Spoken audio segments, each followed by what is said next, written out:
الحمد لله نحمده ونستعينه ونستغفره ونؤمن به ونتوكل عليه ونعوذ بالله من شرور أنفسنا ومن سيئات أعمالنا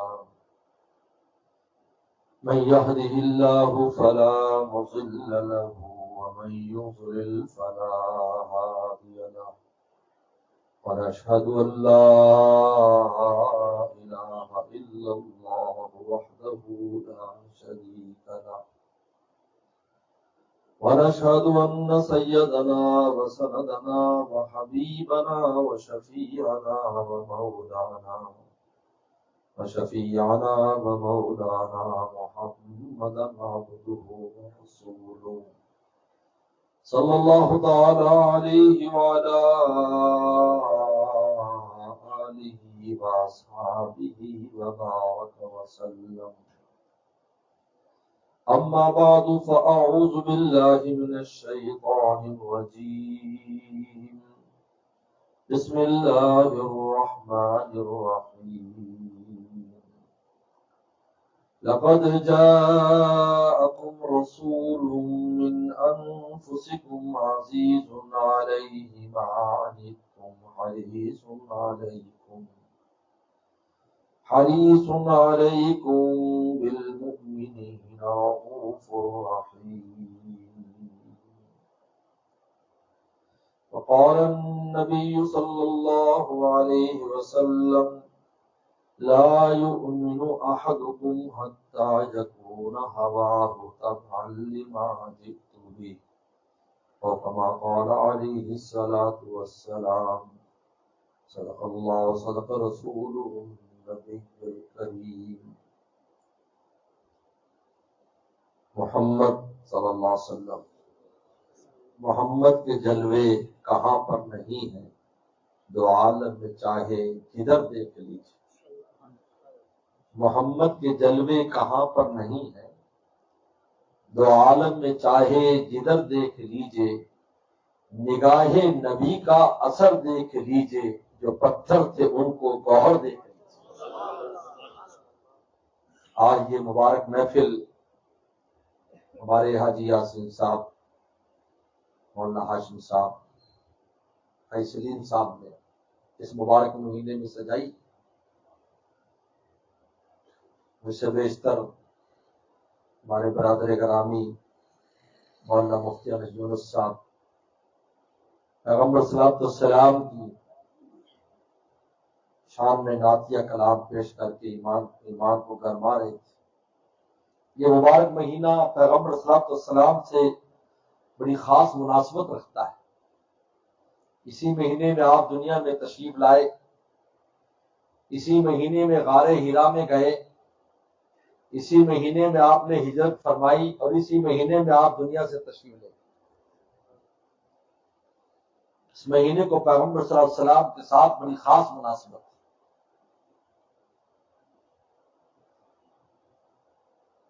اللہ تعالیٰ قرآن مجید میں ارشاد فرماتے ہیں لقد جاءکم رسول من انفسکم.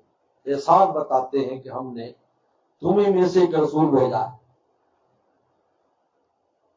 جو تمہارے جیسے احساسات رکھتا ہے، جو تمہاری دکھ اور تکلیف کو محسوس کرتا ہے. کفار تو کہتے تھے، مشرکین کہتے تھے کہ فرشتوں کو کیوں نہیں اللہ تعالیٰ بھیج دیتے. انہوں نے کہا ہم فرشتے تو بھیج دیں گے لیکن تمہارے دکھوں کا مداوع کون کرے گا؟ فرشتے کو تو بھوک نہیں لگتی، اس کو کیا پتا بھوک کیا چیز ہے. فرشتے کو تو پیاس نہیں لگتی، اس کو کیا پتا پیاس کیا چیز ہے. فرشتے کی تو بیوی بچے نہیں ہوتی، اس سے کیا پتا بیوی بچوں کا دکھ کیا ہے. اس کو کیا پتا یتیمی کا دکھ کیا ہے. اس کو کیا پتا بیوی کا دکھ کیا ہے. یہ ہم نے ایسا پیغمبر بھیجا ہے جس نے خود بھی ان دکھوں سے گزرا ہے، اس تکالیف سے گزرا ہے، اور تکلیف والوں کا وہ مرجع ہے، ماوا ہے، ملجا ہے. تکلیف والے اس کے پاس آ کر اپنی تکلیفوں کو دور کرتے ہیں. آپ اس واقعے کو اٹھائیے. اما عائشہ صدیقہ رضی اللہ عنہا ارشاد فرماتی ہے کہ ایک عورت میرے پاس آیا کرتی تھی جس کا خیمہ پیغمبر سلام نے مسجد نبی میں لگوایا ہوا تھا، وہاں رہتی تھی، اماں کے پاس آتی تھی۔ تو اس نے اپنا ایک واقعہ، وہ کچھ بات کرتی تھی کہ ہار کا دن بڑا عجیب دن تھا جب اللہ نے مجھے کفر سے نجات دی۔ تو اماں نے پوچھا کہ یہ تو کیا آ کر یہ بات اس ہار کے دن کا تذکرہ کرتی ہے؟ انہیں اپنا واقعہ سنایا کہ میں کیسے مدینہ پہنچی، رسول اللہ کے قدموں میں کیسے آئی، کون سی چیز مجھے یہاں لے کر آئی۔ کہا میں ایک دور دراز علاقے میں ایک سردار کی گھر میں کام کرتی تھی، اس کی لونڈی تھی۔ سردار کی بیٹی کا ہار گم ہو گیا۔ اب الزام مجھ پر لگ گیا کہ اس نے ہار چڑایا ہے، کیونکہ ہمیشہ دنیا میں اصول ہے جو کمزور ہے اس پر الزام لگا دیا جائے، تگڑے پہ الزام نہیں لگتا۔ نشان میں پانی آتا ہے، اچان پہ پانی نہیں چڑھتا۔ انہیں کس نے چڑھایا ہے؟ میں نے یقین دہانی کرائی، میں نے کیا کرنا، میں تو ادھر ہی رہتی ہوں، میرا کوئی گھر بار تو نہیں ہے کہ کوئی چوری کر کے وہاں پہنچاؤں، تمہارے پاس رات دن رہتی ہوں، میں نے کیا کرنا ہے۔ لیکن وہ نہ مانے۔ میری تفتیش ہوئی اور تفتیش بھی ایسی ہوئی کہ مجھے ننگا کر دیا گیا۔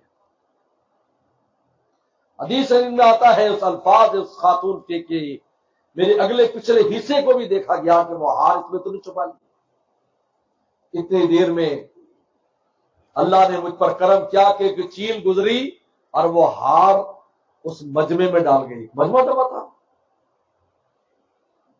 جب ایسا ہوا تو لوگوں نے سردار کو ملامت کیا، اچھے لوگ بھی ہوتے یار آپ نے اچھا نہیں کیا، پتہ نہیں کہا ہار کہیں پھینک دیا اور تو نے اس پہ الزام لگا، اور پھر ایسی تو نے حیا سوز حرکت کی ہے۔ ہر زمانے میں اچھے لوگ ہوتے ہیں۔ تو سردار نے اپنی عزت بچانے کے لیے مجھے نکال دیا کہ جا فوراً یہاں سے چلی جا۔ کہ میں راستے پر آ گئی، میرا کوئی گھر نہیں ہے، میرا کوئی قبیلہ نہیں ہے، میرا کوئی خاندان نہیں، میں کہاں جاؤں۔ میں راستے پر کھڑی ہوں تو اچانک میرے دماغ میں ایک بجلی سی کوندی۔ میں نے کہا کہ میں نے سنا تھا، گھر میں تذکرہ ہوا کرتا تھا کہ مدینے میں ایک ایسا شخص آیا ہے جو یتیموں اور بے سہاروں کا سہارا ہے۔ دماغ میں بات آئی۔ میں نے کسی سے پوچھا کہ مدینے کا راستہ کون سا ہے؟ انہوں نے کہا یہ راستہ ہے لیکن بہت دور ہے، تو کیسے جائے گی؟ کہا میں چلی بھوکی پیاسی مدینہ شریف آئی۔ حضرات صحابہ اکرام کی عجیب عادت تھی۔ صحابہ اکرام فرماتے کہ ہم مدینہ سے باہر پھرتے رہتے تھے کہ کوئی سوالی آئے تو رسول اللہ کے پاس لے جائیں، کیونکہ آپ دعائیں دیتے تھے اور فرماتے تھے کہ جو صاحب منصب تک کسی کو پہنچا دے، قیامت کے دن جب لوگوں کے قدم ڈگمگائیں گے اس کا قدم نہیں ڈگمگائے گا۔ تاکہ اس فضیلت کو لینے کے لیے ہم ڈھونڈتے رہتے یار کوئی سوالی، کوئی پیغمبر سلام تک پہنچنے والا ہو تو ہم اس کو رسول اللہ کے پاس لے جائیں، رسول اللہ سے دعائیں لیں۔ ہم ڈھونڈتے تھے۔ تو مجھے بھی کسی نے کہا اماں کہاں سے آئی ہو، تو مجھے بھی لگتی ہے۔ کہا سنا یا ایسا کوئی آدمی ہے جہاں پہ ایسا آدمی ہے؟ سمان الیتاما عصمت للارامل وابیضا، خواجہ ابو طالب کے سو ابیضا یستسقی الغمام بوجہہ، وہ سفید چہرے والا، یہ بادل بھی اس کے چہرے سے سیراب ہوتے ہیں۔ وابیضا یستسقی الغمام بوجہہ سمان الیتاما عصمت للارامل، فرمایا یتیموں کا ماما بن جا اور بیواؤں کا ماما بن جا۔ کہ مجھے رسول اللہ کے پاس لے گئے، آپ نے بڑی محبت فرمائی۔ کہا کہ اماں میں تیرے لیے مسجد میں خیمہ لگاتا ہوں اور تیری ڈیوٹی لگاتا ہوں، تو نے مسجد کی جھاڑو دینی ہے۔ کانت تکن المسجد، اور میں رسول اللہ کی مسجد میں وہ جھاڑو لگایا کرتی تھی جب مسجد خالی ہو جایا کرتی۔ ان کا انتقال، وہ بیمار ہو گئی۔ مقام مرتبہ دیکھیں، دیکھنے میں ایک ایسی تھی جس کے نہ وہ نسب کا پتہ نہ گھر در کا پتہ ہے، تو رسول اللہ نے اس کو ٹھکانہ دیا۔ لیکن قیمت عشق کی لگا کرتی ہے، وہ جس عشق اور محبت کے ساتھ آئی تھی اس کی قیمت ہے۔ یاد رکھو قیمت سیدنا صدیق اکبر رضی اللہ تعالیٰ عنہ پر ان کے والد نے اعتراض کیا تھا جب بلال حبشی کو خرید کر لائے، اے ابو بکر تو اتنا سمجھدار ہے، تو نے اگر غلام خریدنا تھا وہ گورے رنگ کا لے کے آتا، پڑھا لکھا لے کے آتا، سمجھدار لے کے آتا۔ یورپین غلام بھی ملتے تھے، ترکی غلام بھی ملتے تھے، رومی غلام بھی ملتے تھے، یہ کالے حبشی کو لے آیا جو کوئی فن بھی نہیں جانتا۔ کہ انسان غلام فن جانتا ہو تو وہ کماتا ہے اور آقا کو بھی دیتا ہے، خود بھی کھاتا ہے، یہ نہ کوئی فن جانتا ہے، نہ اس کی چمڑی سفید ہے، نہ اس کے اندر کچھ سکل ہے، نہ کچھ صلاحیت ہے، تو اس کو خرید کس پر پیسے خرچ کیے ہیں؟ تو سیدنا صدیق اکبر نے کہا تھا ابا میں نے اس کے رنگ اور جسم کی قیمت نہیں لگائی، میں نے اس کے دل کی قیمت لگائی جس میں رسول اللہ کا عشق ہے۔ پھر ابو بلال کہاں پہنچے؟ اس نے فرمایا بلال تو کون سا عمل کرتا ہے کہ میں معراج کی رات گیا، تیرے چلنے کھڑاؤں کی آواز، لکڑی کی جوتے کی آواز میں اپنے آگے آگے سننا۔ انہوں نے کہا اللہ کے نبی صلی اللہ علیہ وسلم میں یہ کرتا ہوں کہ جب بھی میں وضو کرتا ہوں تو اس کے بعد میں 2 رکعت تحیۃ الوضو پڑھتا ہوں، یہ میرے ایک معمول ہے، یہ میرا عمل ہے۔ کہتے انسان کا چھوٹا سا عمل ہو لیکن دائمی ہو، اللہ کی بڑی قیمت ہے۔ آج ہم بڑے بڑے اعمال کے پیچھے پڑ جاتے ہیں، چھوٹے عمل کرتے نہیں۔ چھوٹا سا عمل اپنی زندگی میں دائمی کر لو، وہ کس بات کی ضمانت ہوگی؟ اللہ تعالیٰ کی محبت کی ضمانت ہوگی اور ایمان پر خاتمے کی ضمانت ہوگی، کیونکہ کسی عمل پر استقامت دلیل ہے کہ موت تک کرے گا۔ جب موت تک کرے گا تو اس کا اجر دینے کے لیے موت تک کرایا جا رہا ہے نا، اور اجر دینے کے لیے اس کو ایمان کے ساتھ لے جایا جائے گا۔ فرمایا احب الاعمال اللہ ادوم من اللہ، اس میں راز کی بات یہ، احب الاعمال ایک تو محبوب بنے گا اللہ کا، دوسرا ایمان پر خاتمہ ہوگا۔ اس کو معمولین کا بھی چھوٹا عمل ہے۔ حضرت شیخ زکریا رحم اللہ نے لکھا ہے، اب یہ بات سنیں کہ میری ہمیشہ عادت تھی کہ جمعے کو عصر کے بعد وہ درود شریف پڑھتا تھا جو 80 بار پڑھا جاتا ہے، جس کی بہت بڑی فضیلت ہے۔ وہ میں ہر جمعے کو میرا ہمیشہ سے معمول تھا، کبھی چھوڑا نہیں۔ خود فرماتے ہیں کہ اس معمول کی برکت سے میں نے مدینہ شریف میں خواب دیکھا۔ دیکھو درود شریف تو پڑھتے تھے لیکن بطور معمول کے ہر جمعے کو پڑھ رہے ہیں۔ میں نے خواب دیکھا، پیغمبر سلام خواب میں آئے، زکریا تجھ سے کام لینا ہے۔ کہا میں گھبرا کے اللہ کے نبی میں تو نکارا آدمی ہوں۔ حضرت پر بہت عزت انصاری غالب تھی، ہم نے ان کی اجازت کی۔ حضرت میں تو نکارا آدمی، میں تو کسی کام کا نہیں۔ تو آپ علیہ السلام فرمایا ہم نے کب کہا ہے کہ تم نے کام کرنا ہے؟ ہم نے کام لینا ہے۔ جب ہم کام لیں گے تو کرنا بھی آ جائے گا۔ کہتے ہیں انسان قبول ہو جائے تو قابلیت بھی پیدا فرما دیتے، قبول ہی نہ ہو تو پھر سب بیکار بازی ہے۔ انسان کا کوئی عمل قبول ہو جائے، انسان اللہ کے راستے میں قبول ہو جائے، اللہ کے ہاں مقبول ہو جائے اور قبول ہو جائے تو کام کرنے کا سلیقہ بھی بتا دیتے ہیں کہ کام کیسے کرنا ہے۔ اب صحابہ کرام نے اطلاع دی کہ وہ خاتون بیمار ہو گئی، بیمار ہو گئی۔ جب یہ اطلاع دی تو پیغمبر فرمایا دیکھو آذنونی، اگر اس کو کچھ ہو جائے تو مجھے تم نے خبر دینی ہے، چاہے رات ہو چاہے دن ہو۔ پابند فرمایا، اب وہ رات کو بہت ہو گئی۔ صحابہ کرام پیغمبر سلام کو سوتے ہوئے بیدار نہیں کرتے تھے۔ سن لو یہ بات، بخاری کی حدیث ہے، لم نوقظہ حتی یستیقظ، ہم بیدار نہیں کرتے جب تک خود بیدار نہ ہو، کیونکہ ہو سکتا ہے کہ اس وحی پیغمبر پر آ رہی ہو اور نیند نبی کا خواب بھی وہی ہوتا ہے، تو ہم کہیں اس کو منقطع کرنے کا باعث نہ بنے، اس لیے باہر سے آخری بس آواز لگا دیتے تھے۔ حدیث شریف میں بڑا خوبصورت مکالمہ ہے کہ فجر وقت حضرت بلال رضی اللہ تعالیٰ جب آئے تھے تو انہوں نے کہا تھا صلاۃ قائمون، نماز قائم ہے، نہ قائمتن نہیں کہا، قائمون کہا، کیونکہ صلاۃ جو ہے وہ مؤنث حقیقی نہیں ہے، غیر حقیقی مذکر بھی لا سکتے ہیں۔ یہ علماء کے لیے میں بات کر رہا ہوں، طلباء کے لیے، ورنہ طالب علم بحث کریں گے حضرت صاحب نے تو غلطی کر دی تھی۔ الصلاۃ قائمون، جب عائشہ سے آواز لگائی یہ فجر کے وقت، تو اما عائشہ اندر تھی، رسول اللہ سو رہے آرام فرمائے، فرمایا پر رسول نائم، اما نے کہا وسلم سو رہے ہیں، کہا کہ الصلاۃ خیر من النوم، نماز بہتر ہے نیند سے۔ پیغمبر سلام اس ماں بیٹے کی گفتگو کے دوران بیدار ہو گئے اور فرمایا یا بلال اجعلها فی اذانک، اے بلال آج سے فجر کی اذان میں کہا کر الصلاۃ خیر من النوم۔ لمنوں کی ہم بیدار نہیں کرتے سیستے کا، صحابہ نے بیدار نہیں کیا۔ رات کو انتقال ہوا، غسل دیا صحابہ اکرام نے، اس کا نماز جنازہ پڑھ دفن کر دیا، دیر نہیں کرتے دفن کر۔ فجر کے بعد مجلس ہوتی تھی، صحابہ نے بتایا کہ حضرت وہ تو اس طرح ہوا، ہم نے ان کو دفن کر دیا، وفات فرمایا، مجھے بتایا نہیں۔ انہوں نے کہا آپ نے اس لیے نہیں بتایا کہ آپ نیند میں تھے، ہو سکتا ہے کہ وحی اتر رہی ہے۔ فرمایا دلونی علی قبری، ہاں مجھے اس کی قبر بتاؤ۔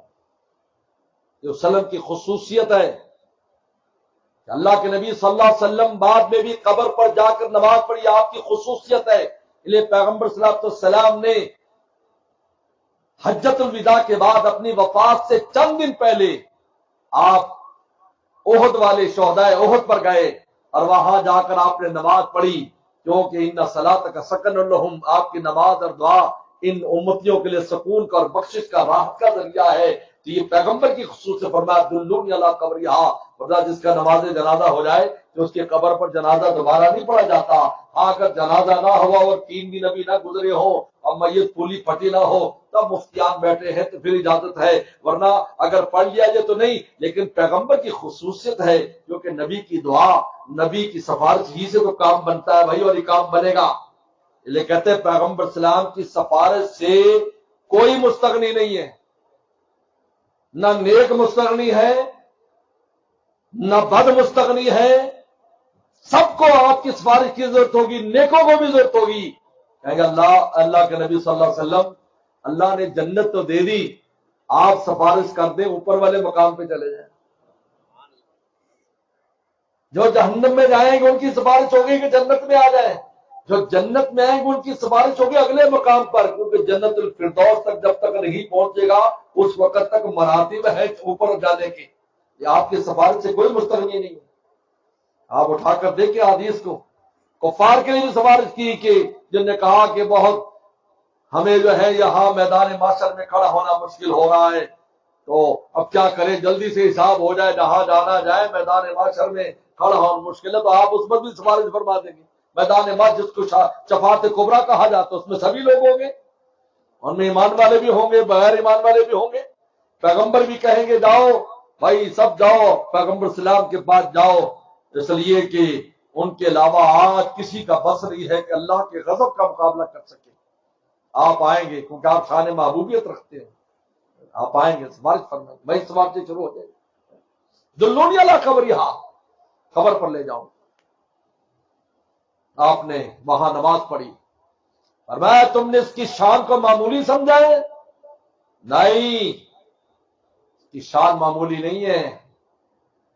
تمہیں دیکھنے میں ایک مسافر خاتون تھی، ایک لونڈی تھی جو یہاں آئی، لیکن اس کے دل کے اندر جو ایمان اور عشق کی اللہ نے دولت رکھی تھی اس کی قیمت ہے کہ میں پیغمبر اس کی قبر پہ نماز پڑھ رہا ہوں۔ میرے دوستو، اللہ تعالیٰ نے پیغمبر صلی اللہ علیہ وسلم کی ذات مبارک کو پورے عالم کے لیے، آئیے دوسرا واقعہ دیکھیں، یہ بھی حدیث میں آتا ہے۔ عثمان بن ابی العاص رضی اللہ تعالیٰ عنہ کا قصہ بڑا مشہور قصہ ہے۔ یہ طائف کے رہنے والے ہیں اور یتیم ہیں، 10 سال 11 سال عمر ہے، رسول اللہ کو نہیں دیکھا، مسلمان ہے لیکن رسول اللہ کو نہیں دیکھا، رات دن تڑپتے ہیں میں رسول اللہ کی زیارت کر لوں، رات دن تڑپتے۔ پتہ چلا ہے قافلہ مدینہ شریف جا رہا ہے، ان کے پاس آئے، میرے شیخ فرمایا کرتے تھے، اے دوست جب ایام بھلے آتے ہیں، اے دوست جب ایام بھلے آتے ہیں گھات ملنے کے وہ آپ خود بتلاتے ہیں۔ یہ بچا گیا، دیکھا قافلہ ہو رہا ہے بہت دور، جو ہے نا طائف اسامی طائف سے 100 کلومیٹر تو مکہ شریف ہے، پھر مکہ شریف سے 450 کلومیٹر مدینہ شریف ہے، اسباب چاہیے، نہ اس کے بعد کوئی سواری ہے نہ پیسے ہیں، کیونکہ بیوہ کا بیٹا ہے۔ اماں سے کہا اماں کچھ پیسہ، ان کا بیٹا میرے پاس تو کچھ بھی نہیں۔ اب اس کے دماغ میں ایک ترکیب آئی، کہتے ہیں انسان کے سچا ہو تو عشق راستہ خود ہی بنا لیتا ہے، جیسا پانی راستہ بناتا ہے، لیکن جب عشق کی کچھ نہ ہو تو پھر کیا ہے، مٹی کا ڈھیلا ہے، ورنہ عشق اپنا راستہ بنا لیتا ہے۔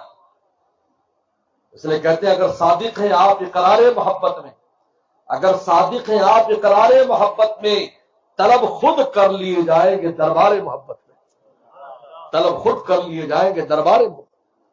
وہاں گئے، دیکھا قافلہ تیار ہو رہا ہے، ایک چھوٹے سے دماغ میں ایک ترکیب آئی۔ وہ جو امیر قافلہ کے پاس گیا، انہوں نے کہا کہ یہ اونٹ چرانے کے لیے بھی کوئی بندہ ساتھ لے جا رہے ہو؟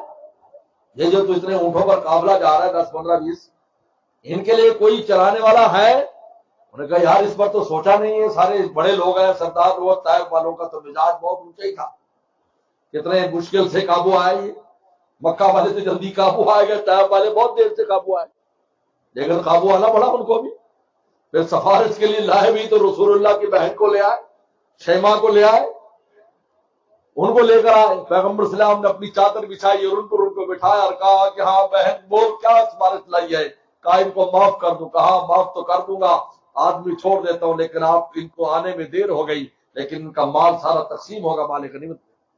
چنانچہ جعرانہ کے مقام پر حنین کے سارے مال غنیمت تقسیم کر دی، لیکن آدمی چھوڑ دیا آپ نے۔ تو نے کہا یہ تو سوچا نہیں، انہوں نے کہا مجھے تم لے جاؤ، میں تمہارے اونٹ چرایا کروں گا۔ میں نے کہا چلو ٹھیک ہے، چھوٹا سا بچہ تھا، کسی اونٹ کے ساتھ بٹھا دیا، اونٹ وہاں پہنچ گیا۔ ڈیوٹی اس کی کیا ہے کہ دیکھو ہم نے پیغمبر سلام کی خدمت میں 3 وقت جانا ہے، فجر نماز پڑھا کریں گے مسجد نبی میں، پھر ہم آیا کریں گے چاش کے وقت، اس کے بعد ظہر کے بعد جائیں گے، پھر ہم آئیں گے عشاء کے وقت۔ اس دوران تو نے ہمارے سامان کے پاس رہنا ہے، باقی ٹائم تیرا ہے، باقی وقت تیرا ہے۔ حدیث میں آتا ہے کہ یہ بچہ اب اس سامان کی حفاظت کرتا ہے جس کو چھٹی ملتی ہے۔ پہلے دن چھٹی ملی، دوڑتا مسجد نبی میں گا تو مسجد نبی پوری خالی تھی۔ پیغمبر اسلام قیلولے کا آرام فرمانے چلے گئے، صحابہ اکرام اپنے کاموں کو چلے گئے، مسجد نبی میں کوئی نہیں ہے۔ یہ دیکھتا رہا، تلاش کرتا رہا، اس چھوٹے سے عاشق کے دل پر کیا گزری ہو گئی کہ اس کو محبوب نہیں مل رہا، یہاں تک کہ زور کا وقت ہونے لگا۔ معاہدے کے مطابق یہ واپس آیا۔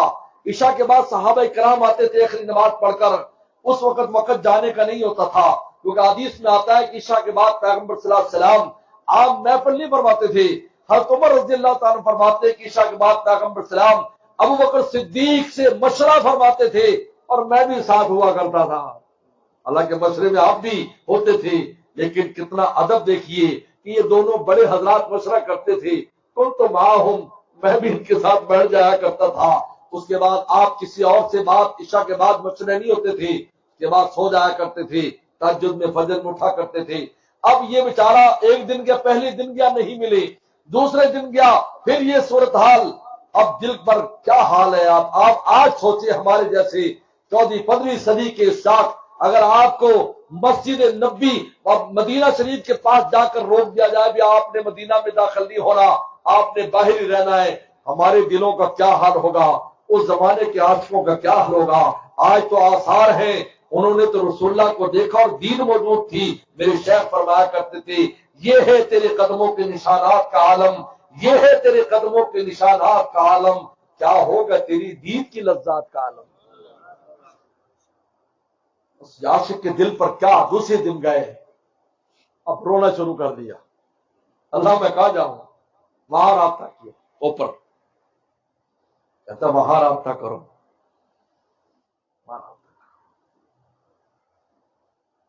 ایک انسان کے دل کو رات کو، حضرت جنید بغدادی رحمۃ اللہ، سردی کا موسم ہے، نیند نہیں آ رہی، نیند نہیں آ رہی، پریشان ہے، رات کو اٹھنا ہے تہجد میں، اور کوئی وجہ بھی نہیں نیند نہ آنے کی، نہ کوئی بیماری نہ کچھ۔ پریشان ہو کر باہر نکلے، سردی بہت سخت سردی، لحاظ میں سے باہر نکلے، اپنے دروازے کے قریب جب آئے جو گلی میں تھا تو ان کو کسی آدمی کی آواز آ رہی، تو ادھر چپکے سے باہر گئے تو دیکھا ایک آدمی نے لحاف لیا ہوا ہے اور حضرت بغدادی کے بالکل مکان دروازے کے سامنے دیوار سے ٹیک لگائی اور یہ دعا کر رہا ہے، اے جنید یا ربا مجھے سخت مشکل پیش آئی ہوئی ہے، تو جنید کو تو اٹھا دے۔ حضرت کی آہ نکل گئی، ان کا ظالم تم نے رابطہ بھی کہاں کیا، کیونکہ سلانا جگانا، زندگی موت دینا، شفا صحت دینا مولا کے ہاتھ میں، اللہ نیند بھیجتا ہے، نہ بھیجے تو نیند کی گولیاں کھا کر بھی نیند نہیں آتی۔ ہمارے حضرت کا ایک امریکہ سے بندہ آیا تھا، 5 گولیاں پھانکتا تھا، تو کسی نے کہا ایک بزرگ ہے ان کے پاس جانا، میری بھی ملاقات ہوئی، تو جب پہلی محفل میں آیا تو محفل میں ہی سو گیا، محفل میں ایسا لگتا تھا پتہ نہیں پرانی کتنی نیندیں تھیں، گولی شولی بھی نہیں کھائی، گولی تو رات کو کھانی تھی، ایسے محفل لگی ہوئی تھی تو سو گیا۔ میں اس کو اٹھانا نہیں بھائی، یہاں تک کہ اس کے خراٹے بھی آنے کے، خر خر دیکھ کر مہرخوں سے سناٹا لے رہا ہے میر خوب خراٹا، خراٹے لے رہا، تو میں بھائی کوئی اس کو اٹھائے نا، ہم اپنی گفتگو جاتے۔ تو پھر حضرت نے ایک شعر پڑھا، نیند نہیں آتی تھی مجھے اضطراب سے، نیند نہیں آتی تھی مجھے اضطراب سے، تیرے کرم نے گود میں لے کے سلا دیا۔ نیند وہی دیتا ہے، سمجھ گئے اوہو ظالم کی وجہ سے نیند نہیں آ رہی بھائی، یہ دیکھو نا رابطہ بھی کہاں کر رکھا ہے۔ سلام کا السلام علیکم، وعلیکم السلام، ہاں یہ جنید حاضر ہے، کہا تو نے شکایت لگا دی بھائی، میرا دروازہ کھٹکھٹا لیتا میں آ جاتا، انہوں نے کہا ادب کے خلاف سمجھا، تو میں نے کہا اوپر ہی رابطہ کر لوں، خود ہی جنید کو اٹھا لیں گے۔ کہا کیا بات ہے، کہا میرے دل پہ بڑی سخت بات آئی، بڑے لوگ تھے کہ اس نفس کی بیماری کا کیا علاج ہے، مجھے نفس نے تنگ کیا ہوا ہے، سنا ہے آپ نفس کے معالج ہیں، میں علاج کے لیے آیا ہوں، اس کا علاج کیا ہے، اس کو شفا کیسے ملے گی میرے نفس کو؟ فرمایا حال کے نفس اپنے نفس کی مخالفت کر، یہ اس کے لیے شفا بن جائے گی، اگر مان کے چلے گا تو بیماری بڑھے گی، اگر نفس کے خلاف چلے گا تو یہ شفا ہو جائے گی۔ فرمایا اس کے بعد مجھے نیند آئی، سو رہے، ابو نے ادھر رابطہ، بچے نے اوپر رابطہ، اللہ یہ قابلے والے اگر واپس چلے گئے تو مجھے بھی لے جائیں گے، میں کیا کروں گا؟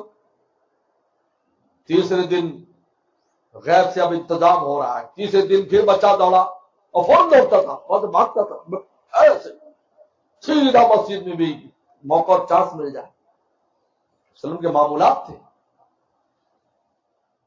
جب آیا تو رونا شروع کر دیا، ستون کے پیچھے بڑھ کے رو رہا، پیچھے سے کسی نے سلام کیا تو بچے نے ایسی آنکھوں سے دیکھا، آنسو بھرا چہرہ، آنسو بھرا، انہوں نے کہا تم بنو ثقیف قبیلے کے ہو؟ یہ سیدنا صدیق اکبر رضی اللہ تعالیٰ، حدیث میں آتا ہے انصاب کے سب سے زیادہ ماہر آدمی دیکھ کر بتا دیتے تھے کون ہے، گھوڑا دیکھ کے بتا دیتے گھوڑا کون ہے، اس کا ابا کون ہے، اس کی اماں کون ہے، اس کی نسل کون ہے۔ اللہ نے ان کو فن دیا تھا، اما عائشہ صدیقہ میں بھی یہ فن تھا۔ کہا جی اس قابل سے آتا ہے، جی کیوں رو رہے ہو؟ کہا مجھے اس شرط پر لائے ہیں اور میں تو آئی رسول اللہ کی زیارت کا تیسرا دن ہے، رسول اللہ کی زیارت نہیں ہو پا رہی، اور میں تسلی رکھ رات کو رسول اللہ سے جب خلوت میں ملاقات ہوگی میں تجھ چھوٹے سے امتی کی درخواست پیش کر دوں، سمال الیتامہ عصمت اللہ رحمہ، رات کو جہاں بڑے بڑے معاملات پیش ہو رہے ہیں وہاں اس بچے کی درخواست فرما ہاں ہم اس کا انتظار کریں گے مسجد میں، سبحان اللہ، ہم انتظار کریں گے۔ چوتھے دن جب آیا تو رسول اللہ انتظار میں بیٹھے اس کی، سبحان اللہ، محبوب انتظار کر رہا ہے، یہ عشق ہے، اس کی قیمت، محبوب انتظار کر رہا ہے عاشق کا۔ وہ تو پھر